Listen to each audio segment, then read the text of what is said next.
ไว้สีเฮาในอ่อนกันไว้สาพระตราสังขารส่งในเมตตาอมกันยาวในอ่อนนังลมตัวลมใจห้างฝ่ายห้างมันสีในถ่อมเอาตรากว่าต้นดาคำในโอ้โหตราว่าตีอิงเปิงตัวเจ้าเก่าในเตียวตราในเอาหนีก่อนนะตราในก็ตีอิงเอาในมหาปรินิพพานาสูในอันพระเป็นเจ้าเขาพอกว่ากำเนิดสุดพอปัญจอนันตากว่าเจ้านั้นเนาะตีขึ้นมาเมตตาพอปันเนี่ยยอกี่ขึ้นในใจเขาผมเลยชื่อเป็นผู้ทำตราเขาผมเลยชื่อเป็นปีเป็นน้องตะกะเอาตีกงสารมาทำตราคำในอะไรเป็นธรรมสวนาคู่สุทำหมายต้องเอาทำตราพระเป็นเจ้าใส่นกมาเจอเอาตีเปิงอิงเจ้าเก่าเขามาวนด้วยตีเปิงอิงลีเขาเตะเป็นอีสังกำเดินสุดพอเขามีดองตั้งทุกขาอยากฝืดขันใจมามังเมียวเฮ้ยก็จอยแถมเขาเลยเขาจังอิงเปิงเผยเตะเนาะอันเป็นเพศเท่าเพศเป็นเพศตายเจ้าไหนจองแต่มีคนจอยเขาเลยว่ะจอยเลยเนาะลูกล้างก็จอยโปเมเลยโปเมก็จอยลูกล้างเลยเนาะชื่อเป็นพี่น้องชื่อคืออุ้ยก็อุ้ยซีกันก็จอยกันไรเพศเท่าเพศเป็นเพศตายพอโทบมาบ่ไหนซึ่งเขาตีเลยปึงอิงตัวเจ้าเก่าไหนปึงอิงใครก็ปึงอิงตัวเจ้าเก่าจังว่าที่ปึงอิงตัวเจ้าเก่าในซ้ำเป็นอีหังไหนเป็นตราไว้หนังเก่าเนาะเป็นอีหังก็เป็นตรากำเนิดสุดมันเพราะว่าเขาได้สิ่งกรรมสุดหมดแล้วไหนก็จีสิมอุกษาโคของเขาก็จอมเขากันเลยเขาตัดจาระปานเนื้อเขาก็เขาจังเองปึงเตะลูกล้างเขาฮักกันตันถือก็ลีปีน้องเขาฮักกันตันถือก็ลี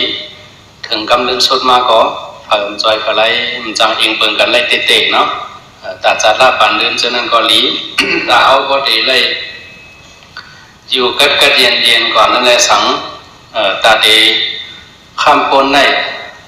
ลองเวทนาเจ็บแค้นเชื่อในแหละสังตาเดเลยตายกัดเย็นเชื่อในแหละสังตีเลยอิงเปิงตัวเจ้าเก่าอิงเปิงตัวเจ้าเก่าอันนั้นในซ้ำตีเลยให้ถืออิงเปิงลา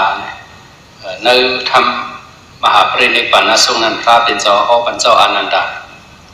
เจ้าอนันดาเนี่ยว่าคัดจะให้เลยเป็นก้นก็อันอิงเปิงตัวเจ้าเก่าอัตตาติปาอัตตาสรณาอนิญญาสรณาอัตตาติปาเขาปึงอิงตัวเจ้าเก่าเหมือนหนังกุลเอาตัวเจ้าเก่าเฮ็ดเป็นกุลเจ้าเก่าเหมือนเจ้าหนังเขาการน้ำปางไหลเพราะเขาเด็กจมน้ำปางไหลเพราะว่าในจึงในเพราะเขาขึ้นไก่เหยียบใส่เนื้อกุลเสียอันในมันปองว่าเขาหลอดกะเนาะเขามีดีอิงปึงกะมีดีเหยียบยันกะเพราะว่าเขามีดีเหยียบยันเขาเนื้อน้ำปางไหลในจึงเขาติ่มจังโจมเนี่ยจังว่าเนื้อน้ำเมสามสระเขาก้าหลงเนื้อสามสระในก็เพราะเขามีตีปึงเองเนี่ยเขาจังโจมกับเนื้อสามสระเนี่ยกระตุกเปสีฟุงเนาะเป็นงาไลตริสันปิตา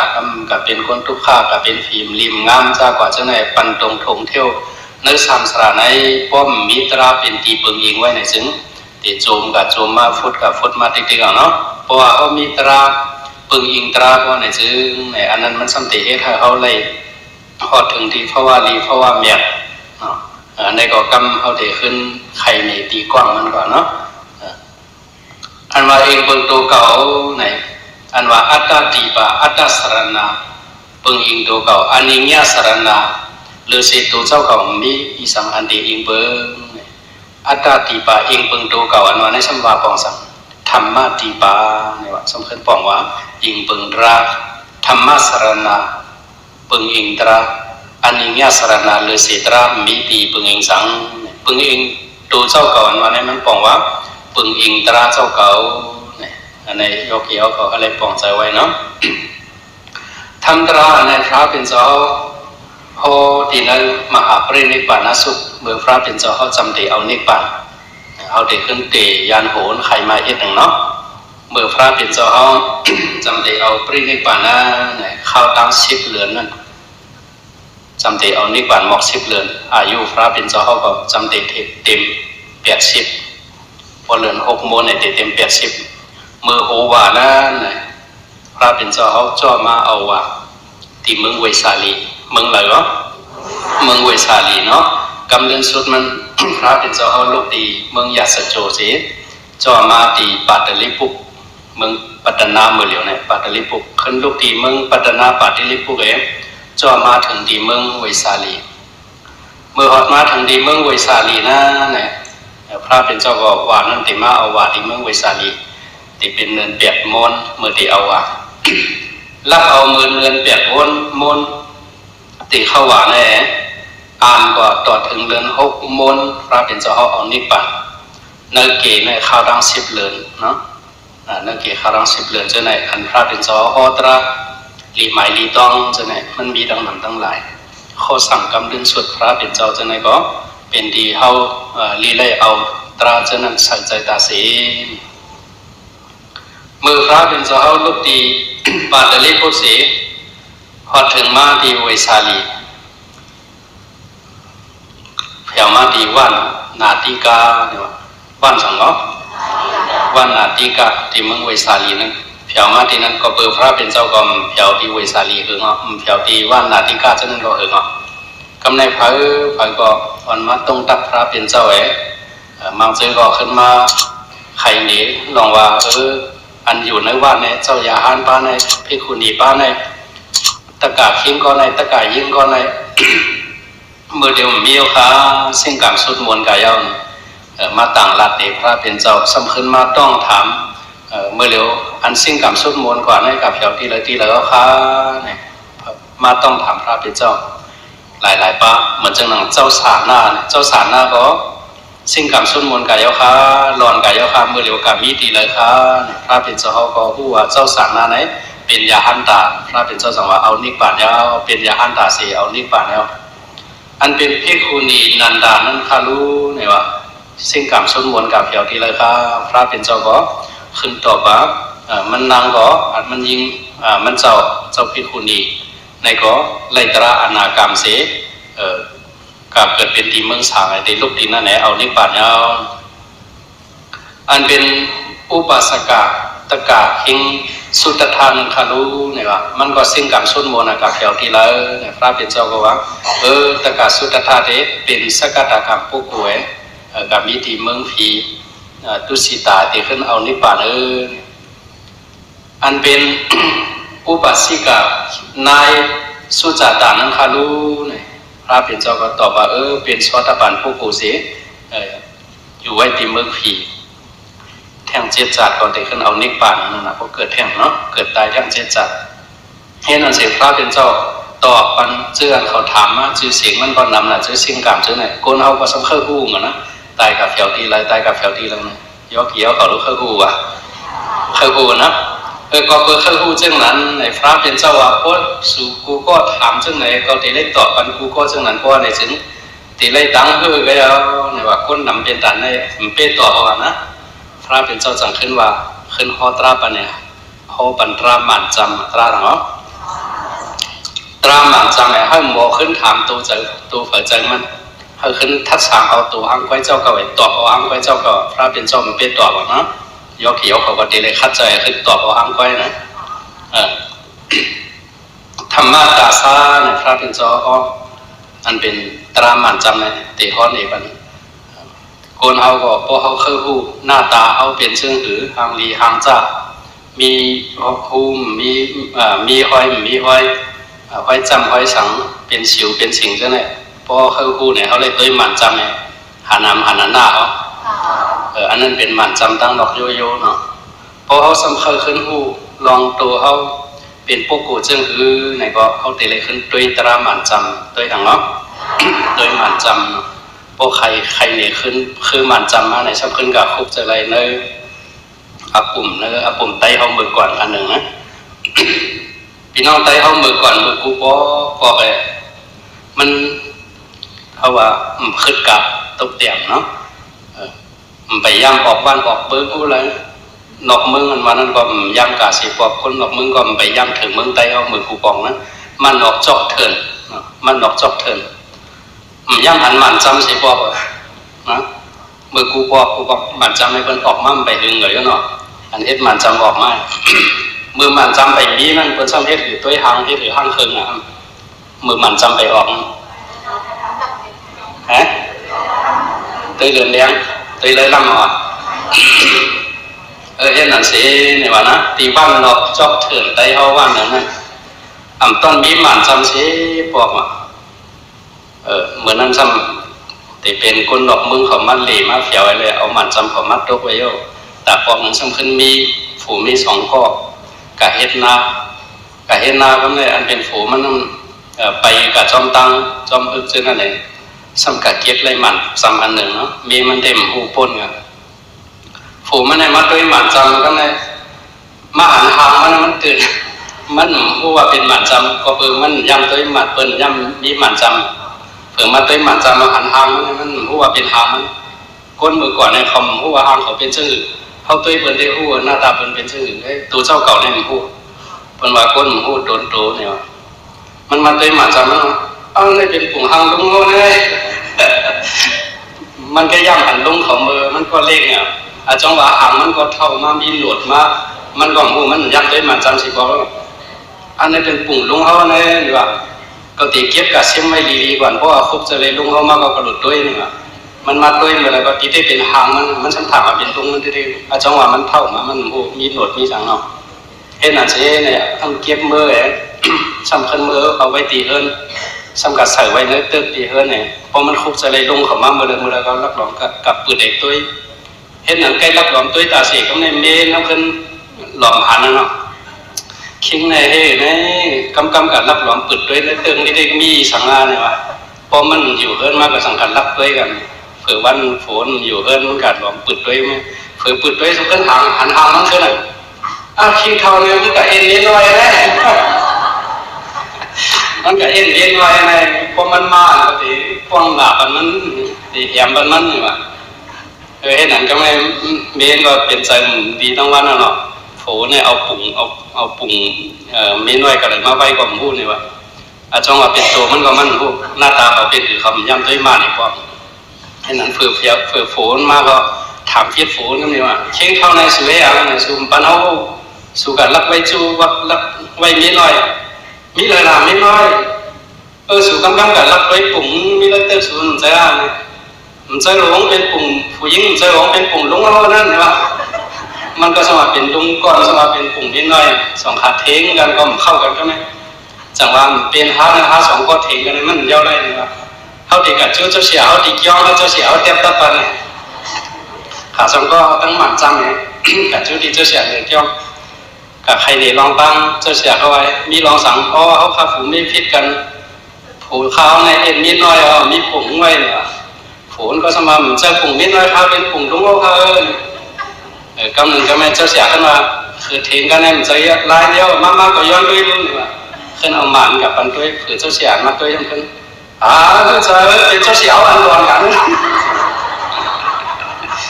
มันถ้าด้วยช่องออกปุ่งมันเจ้าเสียในช่องเป็นหันปุ่งช่องปุ่งเท่ามากมันก็หน้าตามันเป็นย่ำด้วยมันจังเลยก็สำหรับเป็นเจ้าเสียอันร้อนกันนั่นเลยหลบไว้ที่จ้องเขาหลบกู้ไก่เจ้าเสียก็เอากู้ไก่ไว้ที่จ้องแล้วไงนะแต่ว่าก้นย่ำหันหมันจำมันตะกาวเขาก็ป้อมย่ำด้วยหมันจำก็มาพอหางเขาเป็นเหลือเต็มหูเนาะเต็มหูแต่จังหวะพอเขาหูหางเขาด้วยหมันจำเนี่ยกำในพอเขาหูจัดละปันเดือนเขาติเป็นสั่งในซ้ำตัวตรามันจำเนี่ยตัวอย่างเนาะตัวตรามันจำนว่าพระเป็นเจ้าเตะเขาในสุตรามันจำเนี่ยว่าพอเขาหูว่าเขาสิ่งกับส่วนมวลเนี่ยเขาติกับเป็นเพราะว่าเราในถึงเขาเอาตราสอดปันเนาะตราสอดปันในทัศน์ตัวเพราะว่าเป็นสอดปันพวกกูเนี่ยหมายหนึ่งเนี่ยบอกว่าเขาพอมาเนาะยมยังหรือพระตราสังฆานักจมติวาธรรมะอวิสัปดานะพวกท่าอวิสัปดานะสัทธาราหรือพระเป็นเจ้าตึ้นปึงเกินต้งเนื้อควันเนาะเผยเคยมายาดันหรือยาเขาเอาเงินเอาคำหลายล้าน10 ล้านก็ตึ้นปึงสัทธาหรือพระเป็นเจ้าเนาะยาวสัทธาราหรือตราพระเป็นเจ้า เพราะว่าศรัทธาตราหรือศรัทธาหรือตราพระเป็นเจ้าลองยมยำหรือตราพระเป็นเจ้าก็มันกึมศรัทธาตราหรือสังขารก็มันกึมถึงว่าต้องควรจะยมยำนับถือนับจมหรือเสพพระตราสังขารตึ้งมิติปังเองสังหรือเสพพระตราสังขารอันนั้นก็เป็นตีนับยำกู้ก่อยเขายาวเนี่ยผู้หันนักจมซึ่งนั้นเสมกาสำคัญมีศีลศีลธรรมจึงเสริมเพชรศีลสีอันศีลมั่นมีอริยศีลอริยสมาธิอริยปัญญาเนี่ยพอเป็นซึ่งนั้นมาเพราะในจึงเลยว่าเป็นโสดาปันปุกุพอเป็นโสดาปันปุกุตัดติตกอภิสิพุงอันวันนั้นมียาเนี่ยนะที่ก็เป็นงานลายตริสันเทตาสุรเกตหรือไม่ก็มียาจังว่าเป็นอันเพราะว่าได้ตั้งใจกับเป็นเพราะว่าโสดาปันปุกุกับเพราะว่าเอาหมันจำอันนั้นสิตุ้ยเพราะในจึงผู้ยาวลองว่าเขาเต็มตกอภิสิพุงเขาเอาตราศีลสมาธิปัญญาลองเขายมยำหรือพระตราสังขารนั่นเองทัดสร้างด้วยเพราะว่าสถาตรามันกึมเต็มทุนดีเตียวมีลองยมเพชรยมปึงมีลองทางเถิมสังหรือพระตราสังขารศีลศีลธรรมเขาก็จึงใส่สมาธิปัญญาสมาธิตราเขาก็มีปัญญาวิปัสสนาปัญญาเขาก็มีเพราะในจึงเขาเป็นโสดาปันก็เพราะว่าเป็นจุลโสดาปันอันอ่อนแล้วก็เป็นกัลยาณพุทธศิษย์พอเป็นซึ่งนั้นก็ตกอภิสิพุงก็เนาะแต่ได้ฮอดติลิติเมียตะกาวก็ขึ้นต่อเอาหางก้อยนะถามขึ้นตัวเจ้าเก่าตุ้ยมันจำห้างตัวเจ้าเก่าไปพวกปอกเมื่ออยากเอกาเพียรกันทีเอิญพระเจ้าพ่อกันเจ้าอนันตาทั้งตะกาเขาดีเมืองเวสาลีนั่นเสียในไหว้เสนันพระเป็นเจ้าเขาก็เจ้ากาดีส่วนหมักมงนั่งอัมพาปาลีอันเป็นนางหางลีวันเมืองนั่นมันก็สำคัญมานับยำไว้สาพระเป็นเจ้าแหวขึ้นเอาส่วนหมักมงมันดูปันพระเป็นเจ้าเป็นการจ้องอ้องจีการจ้องของเสียงกายไว้เสนันพระเป็นเจ้าฮับแหวอนุโมทนาตราปันเนี่ยมันก็ห่มจมเป็นอัมพาปาลีก็ไล่ตราโสดาปันเห็นนั่นเสียกำไรพระเป็นเจ้าเอาว่าที่เมืองเวสาลีเอาว่าที่เมืองเวสาลีในกำเนิดออกว่ามาในก็พระเป็นเจ้าขึ้นสืบออกข้าวตั้งแถวที่วันเวลุวะนะลูกดีจำยิ่งเมืองเวสาลีเองเหรอกำเนิดเมืองพระเป็นเจ้าเขาอยู่เสาที่วันเวลุวะนั่นเมื่อนั้นโยกะตั้งเป็นพระเป็นเจ้าเขาเนี่ยให้แหกมาก็ไม่โยกะเวทนาอันเจี๊ยบอันแก้มสัมปมเคยเชื่อในเพราะเคยสิ่งสายใจกับกับนิ้วเนี่ยนะเนาะสังเจว่าพระเป็นเจ้าขึ้นเอาอายุสังขารมันเจ้าเอาจานสมาบัติขึ้นทิ้งไว้ขึ้นป้อมทิ้งไว้ในจังพระเป็นเจ้าเขาหลวเอานิพพานที่นั่นกำเดียวเวทนาเนี่ยมันแห้งพระเป็นเจ้าก็ขันตัวขันใจเนาะก็เปิดยกนำขันหาไปปะปื้นป่วยนั่นนะก็ว่าตีโตขันใจตีโตทุกข้าเสียได้ก็ใจเต็มทุกข้าขันตัวก็มันใจขันใจก็เปิดกิเลส3เมื่อเรามีลองทุกข้าตีใจมีทุกข้าตีตัวเลยกำในพระเป็นเจ้าจังขึ้นมาว่นว่าโอ้สังเขากึ่งก้างเอานิพพานกำเร็วเลยหมอกลาดเลยเลยข้อก็มันโลสังฉะนั้นไปเลยสั่งไหนก็ไปถูกเนี่ยไปเลยหู้จ้อมเนี่ยจังขึ้นว่าพระเป็นเจ้าขึ้นเอาฟงตะโคมันเจ้าเฮ็ดให้อายุสังขารมันเจ้าขึ้นแก่นแข็งแรงกึมมาให้ขึ้นอยู่รีมากขึ้นเห็นนั่นเสียก็แม่มือมันเจ้าเป็นโยกาเวทนาเจ็บยันนึงก็เจ้าอนันดาก็ใจมันดีเนาะอันเป็นลุมลามันเจ้าอนันดาเห็นนั่นเสียก็แม่แทงวันหนึ่งก็เปิดพระเป็นเจ้าเอาอายุสังขารมันเจ้าขึ้นเฮ็ดให้ตัวเจ้าเก่าขึ้นอยู่รีมาเจ้าอนันดาก็ผมโจมแม่ขึ้นหันพระเป็นเจ้าเอาขึ้นหน้ากีปางใส่มามีเอ็นมีแองมาเจ้าอนันดาก็กัดต้มตักพระเป็นเจ้าเอาเมื่อในหันพระเป็นเจ้าเขาอยู่รีสูงหวานมากขึ้นเนี่ยคาตะเปเขามีตังจมเตะขาเนี่ยว่าเมื่อว่าเขาก็คาตะเปก็วนสังเจว่าพระเป็นเจ้าเขาเป็นเวทนาเจ็บแก่เนี่ยกึ่งกลางเอาปรินิพพานกับเพราะว่าในจึงข้อความอันโดสั่งขาจึงนั่นแหละสั่งหน้าการอันโดสั่งตำวางไว้จึงนั่นแหละสั่งเต็มไล่หมอกไล่ลาแต่เดียวเย้ากับจึงนั่นแหละมันตีมีลองอยากเกิดไว้หลังน้ำอ้อเนี่ยเจ้าอนันดาลาดเนี่ยพระเป็นเจ้าจึงนั่นพระเป็นเจ้าจังขึ้นว่าอนันดา เมื่อตึงไม่เจอสังอยู่ละเนี่ยวะข้อความตรากับพระเป็นเจ้าพ่อมาข้าราชสิไปห้าวะธรรมวินัยเจ้านั้นเขาพ่อมาปันสิ่งหมดแล้วเขาเจียกตั้งดอกตั้งเล่าสังสีพอหนีปันมาหมดแล้วตราอันว่าพ่อปันเปิ้ลในซิมไว้อันเป็นอาสริยมุขที่อันมีไว้ในมือในมันก็สังในว่าเสริงซิมไว้สังนะตราอันหลวงพ่อก็ในปันมรำเสริงซิมไว้สังก็ในไว้เสกเขาพระเป็นเจ้ากาก็อันเป็นธรรมวินัยตราจะไหนเขาสั่งสอนเขาพระเป็นเจ้าจะไหนก็ติดสืบเป็นเสียสมาสุปายุเนี่ยว่าเอาธรรมวินัยจะไหนให้เป็นตีปึงอิงเสียสมาก่อนละเนี่ยพระเป็นเจ้าวางเจ้าอนันตาเจ้านั้นเสมกาสำคัญสืบพ่อเนี่ยเป็นตราตีปึงอิงตัวเจ้าเก่าเนี่ยเหมือนเมื่อไก่อวานเนาะอนันตาเนี่ยปึงอิงตัวเจ้าเก่าตาเอาเจ้าเก่าเฮ็ดเป็นกุลปึงอิงเจ้าเก่าเอาเจ้าเก่าเฮ็ดเป็นตีปึงอิงเจ้าเก่าหรือเศษตัวเจ้าเก่าอย่าไปปึงอิงสังอะไรวะนะอันว่าให้ปึงอิงตัวเจ้าเก่าเอาเจ้าเก่าเฮ็ดกุลตีอิงปึงตีเหยียบยันกุลเฮาเมื่อเฮาตกในน้ำปังหลายเฮาพอมีตีเหยียบตียันนั่นอย่างเมื่อนังเฮาตีโจมเนินสามสระเนินน้ำเมสามสระออกข้างให้พวกมีตีปึงอิงนะเนี่ยโลไลอิงปึงตัวเจ้าเก่าอิงปึงตัวเจ้าเก่ามาไหนป่องวะอิงปึงราอิงปึงหังล้อมธรรมะตีปะธรรมะสรณะตีเลยเฮ็ดอิงปึงราเนี่ยพระเป็นเจ้าสืบพ่อเนี่ยมันให้อิงปึงราสติปัฏฐานเนี่ยวะนะอิงปึงหังล้อมตราสติปัฏฐานพระเป็นเจ้าขึ้นสืบพ่อเนี่ยมันกันเนาะกายเยกายานุปัสสิเวหรติอาตาปิสัมปจาโนสติมาวิเนยโลเกอภิสาโทมนัสสังเวทนาสุเวทนานุปัสสิวิหรติอาตาปิสัมปจาโนสติมาวิเนยโลเกอภิสาโทมนัสสังเสกเตเสกานุปัสสิวิหรติอาตาปิสัมปจาโนสติมาวิเนยโลเกอภิสาโทมนัสสังธรรมเมธรรมานุปัสสิวิหรติอาตาปิสัมปจาโนสติมาวิเนยโลเกอภิสาโทมนัสสังเฮาจังกำตื้อกำจอมเฮ็ดจอมสติปัฏฐานสี่ยังไงเอาเฮ็ดเป็นตีปึงอิงเฮาในจังหวะโปเฮาเฮ็ดกันราสติปัฏฐานเพราะว่าในจึงมันเป็นตีปึงอิงเฮายาวกายเยกายานุปัสสิตีโตขันธาเฮาตีโตกายาเฮาเป็นรู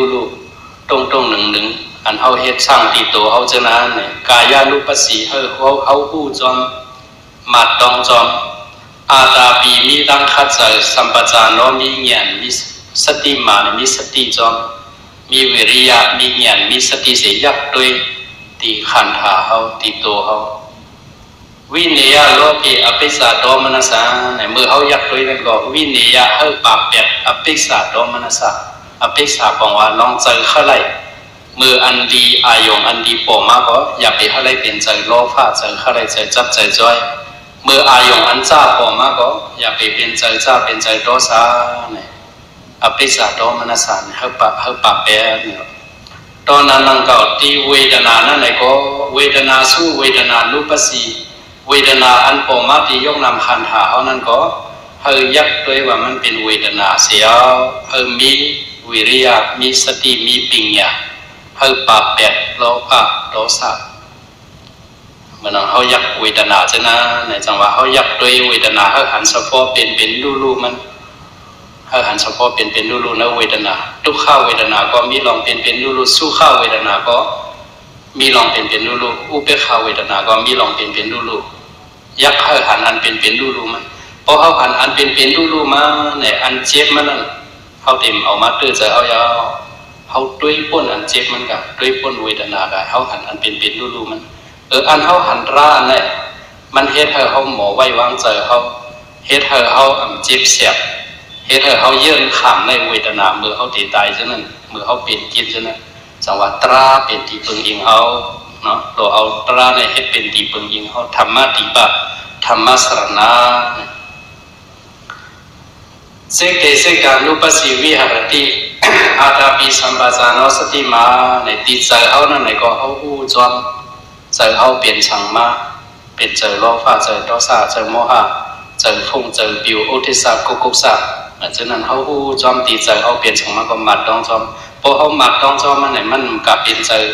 โลภะใจโทสะโมหะเขากระทบอายงติดใจเขากับวนเวียนอันจ้าไหนก็พอเขามีสติไหนมันเต็มเป็นอันให้กันมันเด็กขึ้นมีสติหูจอมเปิงเป็นมันอันเดียวมีอยู่จอมเลิกที่สุบัติแต่ว่ามันเฮ็ดให้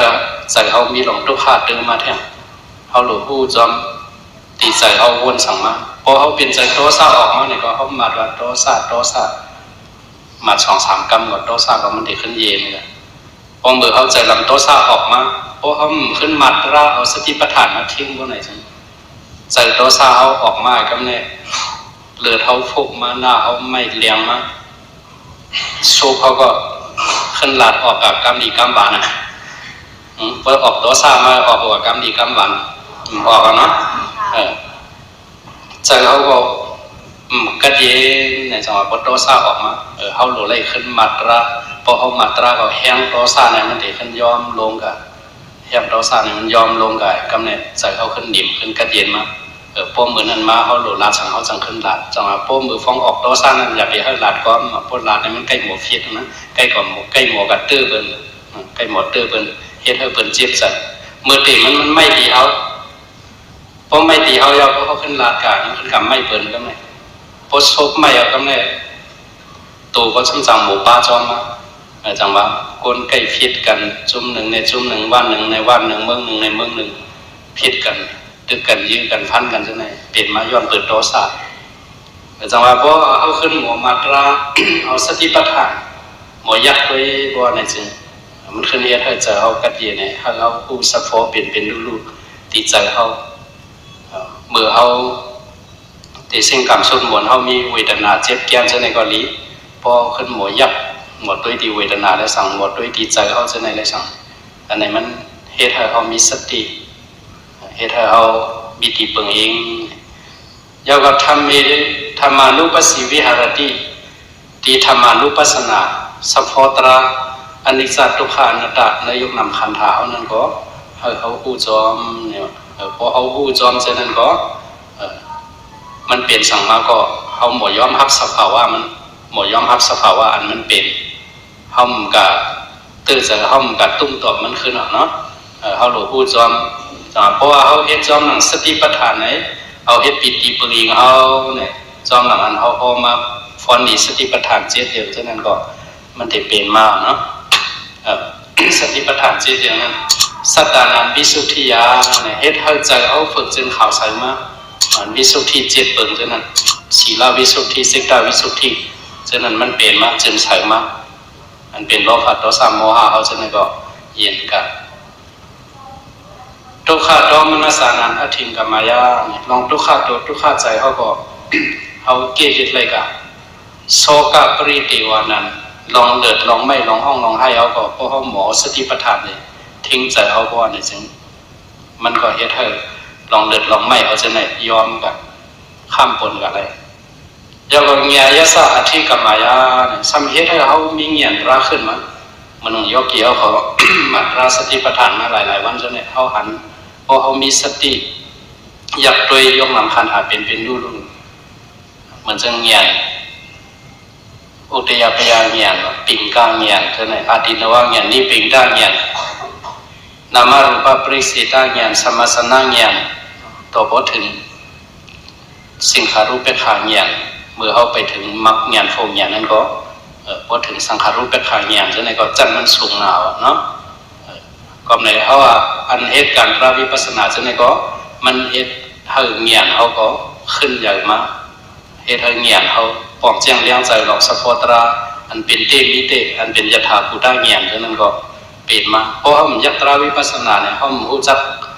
ยกนามขันธ์เขาเปลี่ยนชื่ออื่นเพราะเงียนวิปัสสนาเขาเกิดเลี้ยงมาเขาขึ้นหู้ลองยกนามขันธ์เขาเปลี่ยนเฉพาะชื่ออื่นเป็นรู้จังไงมันปวดเจียงเลี้ยงใจมาหยันตราเขาก็มันได้ขึ้นมาติดกำเนิดสุดปวาปารมีเขาเก่หยันเขาเก่วิริยะเขาสมาธิเขาก็จอมเพราะในซึ่ง จางได้หอดถึงไรมักยันฟงยายาสาอธิกรรมายา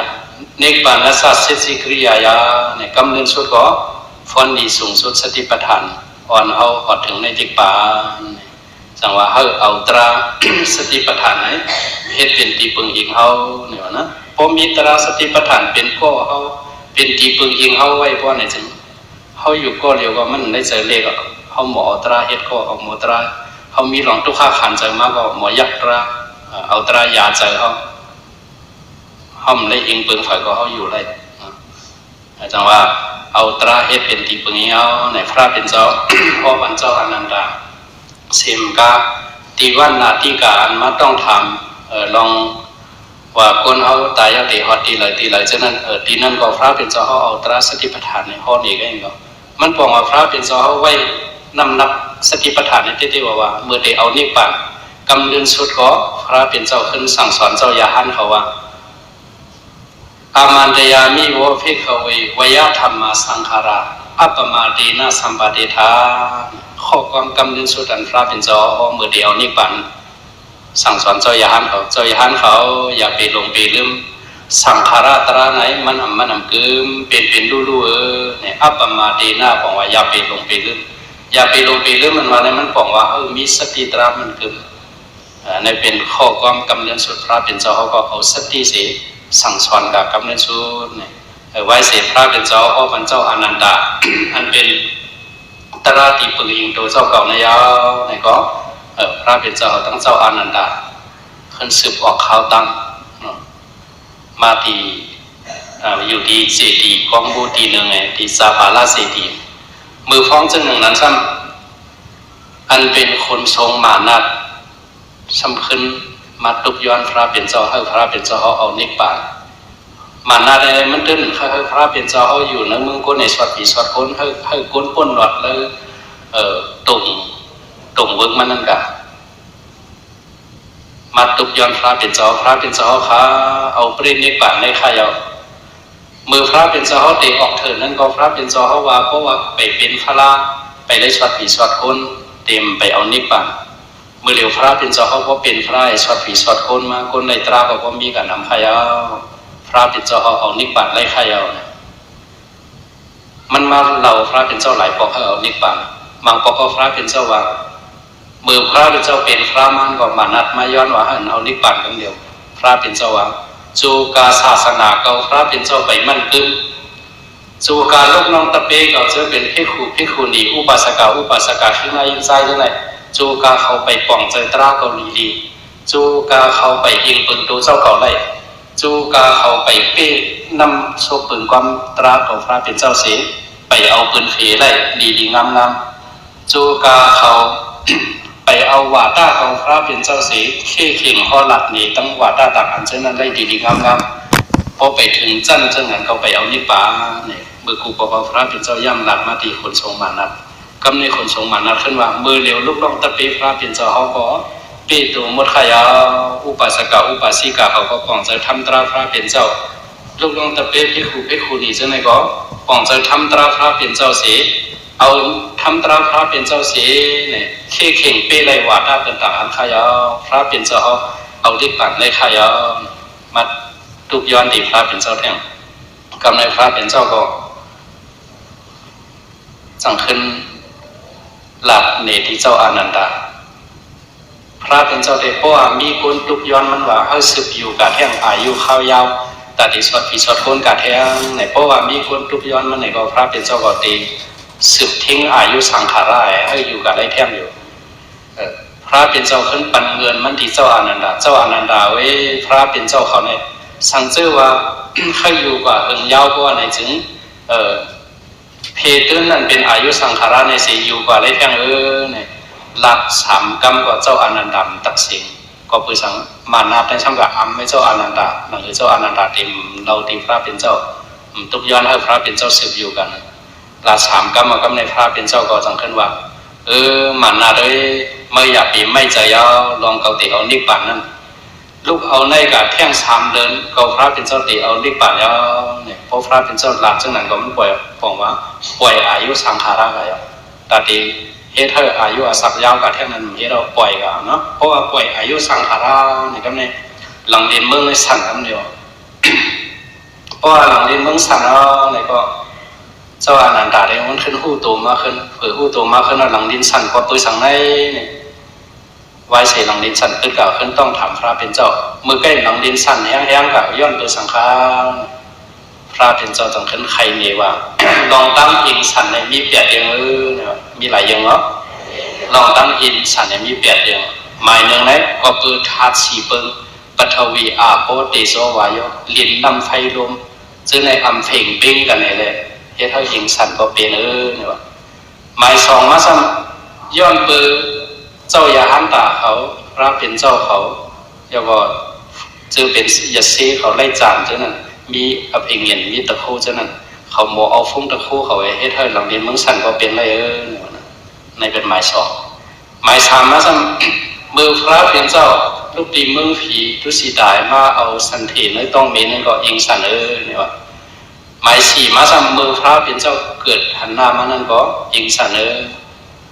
หมายห้ามาซ้ำมือเป็นพระก็อิงสันเนี่ยว่าหมายหกมาซ้ำมือโหตราโหตีธรรมสัจจานั่นก็อิงสันเนี่ยว่าหมายเจ็ดซ้ำมือพระเป็นเจ้าปล่อยอายุสังขารที่เอาปรินิพพานนั่นก็อิงสันหมายแปดมาซ้ำมือพระเป็นเจ้าเอานิพพานนั่นก็อิงสันเนี่ยอันนี้ลองตั้งอิงสันแปดเปิดเพราะว่าพระเป็นเจ้าว่ามาเจ้านั้นก็เจ้าอนันตาหัวโอ้พระเป็นเจ้าปล่อยอายุสังขารก่อนเนี่ยเจ้าอนันตาจังขึ้นตุกย้อนพระเป็นเจ้าเขาอยากไปเอาปรินิพพานสีกัมพาอยู่ก่อนเที่ยงข้าวข้าวยาวสวดผีสวดก้นขานพระเป็นเจ้าก็ขึ้นว่าพระเป็นเจ้าเขาในว่าเพราะว่าไล่เจ็บตัดปล่อยกายก็มีตั้งเอาขึ้นต้นผลขึ้นเห็นไหมนะพอพระเป็นเจ้าหลับเจ้านั้นก็เจ้าอันดาให้ก็ไหมมันให้เนาะสีลายพระเป็นเจ้าตีเอานิพพานกำในพระเป็นเจ้าก็ขึ้นโหตระปัญญาใจมันเจ้าอันนันดาอย่าไปให้อยู่ย่อมือกูบอกก็เกาใกล้เขาทำนี่สูอยู่รู้ลองว่าสังขารตระนี่มันนำกึมคนเขาในวันหนึ่งก็วันหนึ่งตึ้งตีได้ฝาดที่ฝาดตายกันอยู่ในเกาใกล้เขานี่สูอยู่เขาสู่เอาตราจะในใส่ใจตาสีพระเป็นเจ้าก็เขาปันมันเจ้านั่นแหละมันก็มันจังตักเสียเจ้านันดากับในพระเป็นเจ้าจะขึ้นว่ากว่าเอาสิพิชังการแล้วเอาติสืบข้าวดังเนี่ยนะกับในพระเป็นเจ้าติขึ้นลูกดีเมืองเวสาลีสืบข้าวดังกันเมืองกุสินายกแต่เอกาเอานิพพานที่กุสินายกที่สนเป้าคนมานาเขานั้นเห็นนั่นสิเนี่ยตั้งพระเป็นเจ้าตั้งเจ้านันดาตั้งเจ้ายาหันเขาห้าปักจะนั่นก็อยู่เนาะจอมกันกันลูกดีเมืองเวสาลีสืบข้าวดังกันถึงดีวันหนึ่งยาววันหนึ่งเนี่ยสำคัญกับแถวดีเวงป่าวะกับถึงดีเวงป่าวะนั้นก็ไม่สำคัญกับยาอันเป็นใจจงตากับซ้อมกับซ้อมในก็ในเจ้ายันสังขารก็ซุ้งซ้อมพระเป็นเจ้าก็ซุ้งซ้อมก้อยกับอันใจจงตาต้มหงเลี้ยงพระเป็นเจ้าอันวันเนื้อหมูหนุ่มไม่ถือว่าเนาะสุกรามมัตวะเนื้อหมูหนุ่มนั่นอันนั้นซ้ำในอัฏฐกถาได้ว่าผีเขามาเอาโอซาผีเขามาปล่อยใส่แต่ว่าเนื้อหมูหนุ่มมันในหรือสีพระเป็นเจ้าเขาเต็มสูงในหันโพย่อยเหลียวแหล่นะจังว่าพระเป็นเจ้าว่าไว้สีสูงย่อในก็อันกึดหรือเจ้านั้นพระเป็นเจ้าจะเอาฝังดีเปียดคำเดียวนะก็เปิดหรือสีพระเป็นเจ้ามีผีเลยก็เลยก้นตีเฮ็ดอาสานั้นเหลียวย่อยได้นะเดี๋ยวย่อยได้เฮ็ดนั่นสีก็ในไว้สีสูงเนื้อหมูหนุ่มอันนั้นยาวก็พระเป็นเจ้าก็เป็นต้องนะเป็นต้องกะเพราะเป็นต้องกะข้ามกายโยมจะเป็นต้องกะออกเลือดป้าเลือดทุกข้าวเวทนาก็แก้นแห้งก็อยากพระเป็นเจ้าแต่ก็คั่งแล้วเนาะก็เปิดใจในมัน มันมีลองเจ็บเสียบชามีติดตัวขันถาเลยให้นั่นสิอายุพระเป็นเจ้าก็ถึงมาเปียกชีวะโยกเวทนาก็แห้งพระเป็นเจ้าก็ว่าเจ้าอนันต์เจ้าอนันตาวิอายุเก่าพระก็เท่ามาเกี่ยมายาวมีเปียกชีพยาวตัวยกนำคันถาก็ในก็มันเหมือนหนังล่อยัดทักเท่าล่อยัดทักเท่าในก็หนังหรือมันตีกาเลยนะเลยมีมัดเลยมีกุ้มเลยมันจังกาเลยตื้อเลยก็ในตัวคันถาก็พระเป็นเจ้าในก็เลยเอาแห้งอายุสังขารแห้งตราเสียทิ้งไว้ก็เห็นนั่นเสียกำไรพระเป็นเจ้าก็โจอนันตาสืบข้าวตั้งก่อนแทนขึ้นโหตราปันนั้นเป็นใจจงด้านให้มันมีอนุโมทนาโหมจมกุศลมัน กูมันได้เหลียงใจรองว่าก็พระเป็นเจ้าซุ้งเข้านำตั้งกินมันเลยจังได้เปลี่ยนต้องกับเจ้านั่นที่เต้มันอันไหนก็มันพอเอาเนื้อวีปาก12มันก็มันเป็นย้อนเปิดวดพระเป็นเจ้ามือก่อนย่ำเป็นหมอยายดยาเปิ้นไหนก็ไม่เปิ้นซ้ำเคยปันกายายามันไหนซ้ำขึ้นเอายาให้มันตื้อเป็นต้องแฮมย้อนนั้นขึ้นปล่อยปันไหนจังมาวดกลางเจ้านั่นเลยขึ้นมาตอบเตียนตอบพอถึงเป็นฝรั่งเนาะเนื้อวิปากา12นั้นป้าไว้ที่นั่นสิก็ไม่พระเป็นเจ้าก็ตั้งเวทนาเจ็บเกียนตั้งสืบข้าวตั้งกับเมืองกุสินายงเลยข้าวตั้งได้มีหมอกฮกลักได้ก่อนลูกติปาวากันเนาะ39 วงฮกลักเสตาก็พระเป็นเจ้าอายุเกศเท่ามีโยกาจับตัวจับพิงซ้ำติไปข้าวตั้งเอาไว้ไปข้าวตั้งก็เบอร์พระเป็นเจ้าก็เอาฟงตะโคเอกาเนาะก็เบอร์ข้าหู้ป่องลองสัพพสังขาราลองทุกข้าเจอในก่อนเนาะเห็นนั่นเสียเฟียวกาดีน้ำหองกะกุตาเนี่ยเฟียวกาดีน้ำหองกะกุตานั่นพระเป็นเจ้าสำต้องไม่น้ำแห้งหน่ะมาเจ้าอนันดาก็ติ๊กน้ำมาดูแต่เคยสูงน้ำอีกหนึ่งเจ้าอนันดาก็ซ้ำขึ้นว่าพระเป็นเจ้าค่ะเมื่อเดี๋ยวของน้ำในตึกขุนไว้แห้งอ๋อกุนก้าโอ้5 ปักกุนก้า5 ปักกิโลไว้ตึกหาข้ามน้ำพุ่นอะไรน้ำขุนแห้งไว้ไปจังติ๊กค่ะกำ2มากกว่าพระเป็นเจ้าต้องไม่นำไม่ตุกย้อนแท่งกำ3มากกว่าตุกย้อนแท่งพระเป็นเจ้าขึ้นว่าก่อนแล้วอนันดาก่อนตักมาเลยกำในอนันเจ้าอนันดาก็หรือเลยพระเป็นเจ้าเคยส่งไงจังขึ้นกับเด็กกับตักน้ำตะคุณก็การย้อนปืนฟุ้งตะคูพระเป็นเจ้าไอ้น้ำนั่นขึ้นกึ่งกลางใสแบบเดียวเนาะเจ้าอนันดาก็ตักมาพระเป็นเจ้าก็ขึ้นส่งไงขึ้นสืบข้าวตังกะแท่งเมื่อจำถึงดีมือกุสินายงก็พระเป็นเจ้าขึ้นกับซอกติดน้ำแท่งไอ้ที่นั่นเนี่ยพอยาวจะขึ้นเข้าเลยสวนเป้ามันลาเขาว่าขึ้นเจอสื่อห้องตีนอนพระเป็นเจ้าขึ้นไหวโหกระดังห้องไอ้เดนอนเหลือกุยตีอยู่ที่นั่นไอ้ตีเอาปรินิพพานที่นั่นไอ้พระเป็นเจ้าก็เลยปองเขาเจ้าอนันดาก็สำคัญต้องถามพระเป็นเจ้าค่ะเฮ็ดสังสัมมาเอาปรินิพพานที่เมืองกุสินายงเป็นเมืองเล็กๆอ่อนกุยซ้ำเอานิพพานที่เมืองอย่างเมืองหลวงที่มีสเทเขามีคุณเขาชื่อเป็นนับยำพระเป็นเจ้ามีทั้งนำทั้งหลายอ๋อพระเป็นเจ้าขึ้นพ่อนี่มันอันเป็นมหาสุทัศนาสุขเนี่ยนะมหาสุทัศนาสุขเนี่ยมันพระเป็นเจ้าขึ้นพ่อเลยลองว่าเมืองกุสินายงอันไหนมันจะว่าเมืองเล็กเมืองอ่อนเมื่อก่อนนั้นพระเป็นเจ้าเขาย่ำเป็นขุนสัจจาวเตผู้วันปองเมืองมาที่นั่นวันเมืองเดิมกาที่ในเมืองนั่นแหละเป็นอันขึ้นอย่างลงที่ว่านะยกพระเป็นเจ้าเอาเยื่ออันมาเอาปรินิพพานที่เมืองกุสินายงนี่ก็สำคัญมีเยื่ออันแท่งอันหนึ่งเยื่ออันอันไหนเป็นอีสังเตมาสวดเจ้าสุปัตตะอันเดเป็นตะเปกำเนิดสุดพระเป็นเจ้าอันเดมาเป็นตะเปกำเนิดสุดเนี่ยเจ้าสุปัตตะเพราะว่าพระเป็นเจ้าพอถึงมาที่เมืองกุสินายงก็ในอันเป็นคือขุนมันลาเขาอันอยู่ที่เมืองกุสินายกซึ่งก็คู่เงียนข่าวเขาพระเป็นเจ้าติมาเอาปรินิพพานที่ไหนไฟก็อ่อนกันเรียนมาคบมาไหวมาสากำลึงสุดบางเจ้าก็ตื้อใจมองใจห้องให้พระเป็นเจ้าเอาเป็นเจ้าเอานิพพานไหนวะบางเจ้าก็ไปได้ตราเนาะตื้อเป็นพุทธศิลป์ว่าพระเป็นเจ้าเขาอยู่ถึงเข้ายาวเองสัตวะเจ้าอันถูกพ้นหลอดเจ้านั้นเขาเลยพ้นหลอดแทงมาชื่อก็เป็นอันตื้อใจเพื่อพระเป็นเจ้าก็พอได้ปล่อยอายุสังขารายาวคำนั้นอันวันนั้นพระเป็นเจ้าเผียวมาตีเลยที่เมืองกุสินายงก็เป็นเดือน6 โมงเผียวมามือ6 คำพอกลางคืนลึกมานั้นพระเป็นเจ้าเดี๋ยวนิพพานนั่นเกโอคำเจ้าในก็พระเป็นเจ้าเอายังขึ้นสั่งสอนเจ้าอย่าหันเขาเจ้าในแท่งอย่าให้ไปอย่าไปลงตัวลืมคิงลองสังขารพระมันกึมมือฟ้องนั้นก็อันเป็นคนผีคนสร้างเขาเจ้าในก็หัวพระเป็นเจ้าเดี๋ยวนิพพานยาผีเขาก็เอาหมอกย่าเมืองผีมาปูโสต้นไม้ต้นตอกต้นหมอกในเถื่อนในสวนเป้าเจ้านั้นก็กีมาหังมันไอหอมไอห้วยน้ำหอมนำ3 เมืองผีเขาก็มาฟอกมาหดปั่นผีเขามาเจ้าก็เอาสิ่งตุริยาเมืองผีเลยต้องมองเจอมองคอยมันรีดมาปูโสพระเป็นเจ้ากำเนิดสุดมือฟ้องนะไหนก็ไม่สำคัญมีสุปัตตะประไปเนี่ยเป็นเนื้อภาษาต่างอันมิกษาเทียมเมื่อวันดังเลยมันยมยำภาษาต่างอันสุปัตตะเนี่ย มันจะมีข้อความปริศนาคำใจคำโคมันไว้อันมันเคยถามพระเป็นเจ้ามือกูก็ไปมันไปเอาใส่ใจมันถามว่าพระเป็นเจ้าตึกเรียกอยู่เต็มไปเอานิพพานง่ายๆเคยวันนั้นมันซ้ำยินว่าพระเป็นเจ้าเดี๋ยวเอานิพพานเอาเนี่ยมันจังว่าข้อความมันคำใจคำโคกันในก็พวกก็ไปไล่ถามพ่อในจึงในพระเป็นเจ้าเอานิพพานกันในเกาเดียวซุ้มเกาเดียมไล่หู้อันเกามีลองคำใจจึงนั้น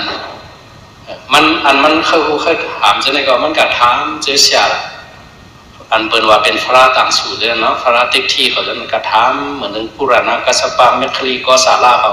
เจอฝัวอันโอศาสนาต่างอันจนก็เพิ่ก็ตอบปันมันแน่มันพอหันจะกระทำเสียบ้างก็สำดัดเมียวกระทำเสียบ้างดัดเมียวมันจังขึ้นมาถามพระเป็นเจ้ามือมันเต็มมาทั่วพระเป็นเจ้าก็พระเป็นเจ้าก็พบเป็นกินนอนหรือกูไว้เนาะก็กับพระเป็นเจ้ามีเมตตากรุณาอิรุก็เปิดค่อยสอดมันกำเดินสู่ได้พระเป็นเจ้าตั้งคำอยากดูอยากเจอลูกที่เมืองเวชาลีไปมาข้าวตังไก่ลูกค้าอยากเปิดขันเจอมาก็เปิดเคยสวดมันเจ้ากำเนิดสุดมันหัวมันติดไล่ตราติดเป็นลูกลองตะเปกำเนิดสุดมือมันติดมาย้อนทบนั้นอันเป็นสุภัตตาเข้ามาเจ้าอานันดาสัมเพเจ้าอานันดาเป็นกุนุ่มลาพระเป็นเจ้าก็เปิดหัวมันเป็นทิกทีพอมันมาต้องทำพระเป็นเจ้าพระเป็นเจ้าติดตอบเพราะในจึงพระเป็นเจ้าติดเฮ่อใจเฮ่อดูจังหวะพระเจ้าอนันดาว่าพระเป็นเจ้าเขาลื้อใจไว้อำไปปันเผยทบไรมันสมย้อนทบที่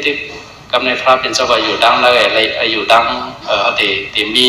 สั่งการเฮกางไว้เช่นนั้นก่อนเนาะจะขึ้นยินเนี่ยจะขึ้นว่าเจ้าอนันดาปล่อยมันมาเลยให้มันมาต้องมาถามเนี่ยอันเป็นใจสุปทานเนี่ยก็ขึ้นเข้ากับคบไปพระเป็นเจ้าต้องถามอันมันต้องถามก็มันจะหลักละลายทางก่อนมันกัดถามว่าพระเป็นเจ้าเอาที่ขาอันเป็นเจ้ายืนตัวเจ้าเก่าว่าเป็นเสียเป็นพระเป็นคู่หลงเปิ่นเจ้านั้นมันยังจูเจอเกิงเสียกูเกิงเจ้านั้นอันเขาลัดออกมาเขาออกมาเจ้านั้นเขาหู้เต้ลัดข้าอำนั้นอำหู้เสลาระอำนั้นหู้กำฟองอำหู้กำฟองเสลาระต้องถามอันไหนเลยพระเป็นเจ้าขึ้นว่าอันในเด็กพระเป็นเจ้าว่าไหวเสียก่อนเนี่ยนะข้อถามมันในไหวเสียก่อนมันหลังรองเนี่ยพระเป็นเจ้าเพราะว่าหลักนี้ลองอันนี้ก็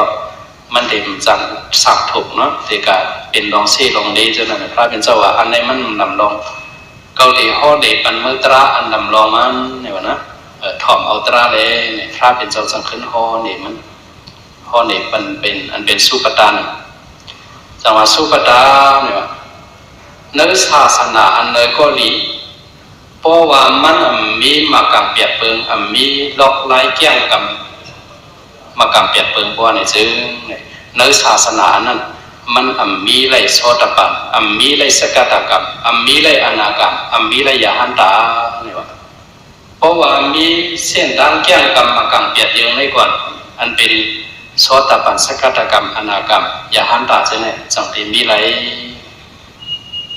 พระเป็นเจ้าขึ้นห่อนี่มันต้องว่าต้องมากังเปียดเยอะเนาะเพราะว่ามีมากังเปียดเยอะไงเกี่ยงกับจอมตราเส้นทางมากังเปียดเยอะเพราะว่าในซึ่งในโลกาไหนยาหันตาวันนั้นมันใบไหล